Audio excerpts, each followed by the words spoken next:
back before the Park Service did the major cleanup. You know, they came down here in the 60s and then really kind of took domain of the land that had already been sold to them by our grandfathers, by the Doziers, you know, that generation in the 30s, I think. Well, they took over then the property that had already been sold to them, rightfully.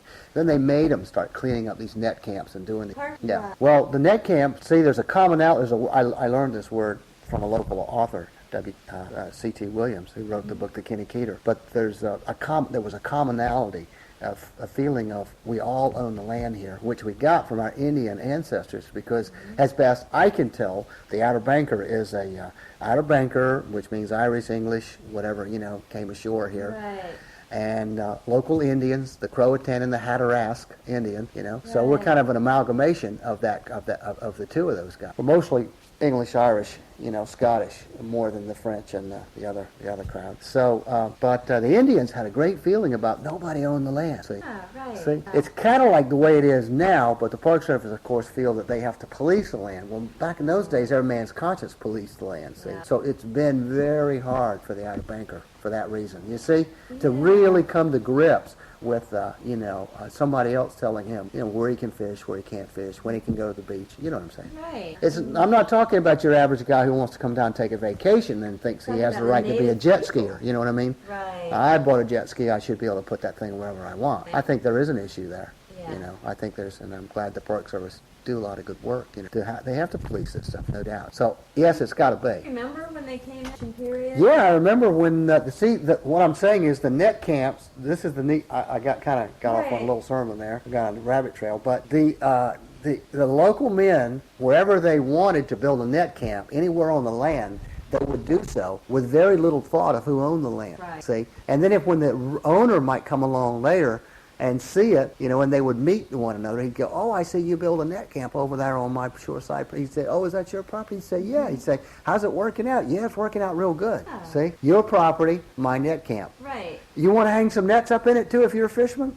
Feel free. You know what I mean? Right. But other than that, Were these on the sound side or the beach side? Or sound both? side, mostly on the south side. But they built shacks on the beach. A net camp would be no bigger than a little shed with a pitch roof, and it probably would be I'm going to say 4 by 8. You know, plywood, 8-foot plywood. You know, probably 6 foot high. They had little open rafters in the top. You know, where the pitch was, and then they would, you know, put a plank or two up there, and then they would lay things up there and all that. These net camps, these guys' whole lives, and my grandfather's whole life, all those different net lead and their sewing needles, and then their saddles where they would do leather work. They'd have those palm, you know what I'm talking about? Yeah, I do know what you're talking about. All that stuff just would lay in there, and it would just eventually the roofs would go in on these net camps, and then they would just go to seed.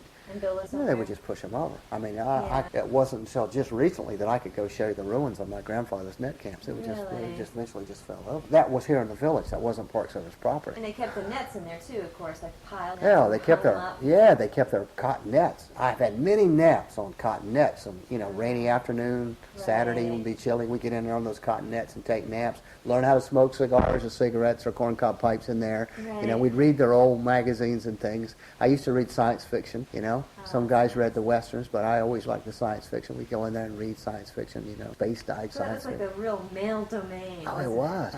The doors were open, so you could go in. There was nothing to steal. Right. Who wants a cotton net unless you're going fishing? Who wants a sail needle? That's work. What do you think happened to all those cotton? Well, I had some for a long time. You know, you lend them to people. What were those? I mean, they would actually buy the twine, right? Oh, and yeah. knit the whole. The women would. Many times the women would do that while the men were fishing. Some of the women would do it right in the house. Really? Where it was warm. Because it's cold work in the wintertime on your hands outside.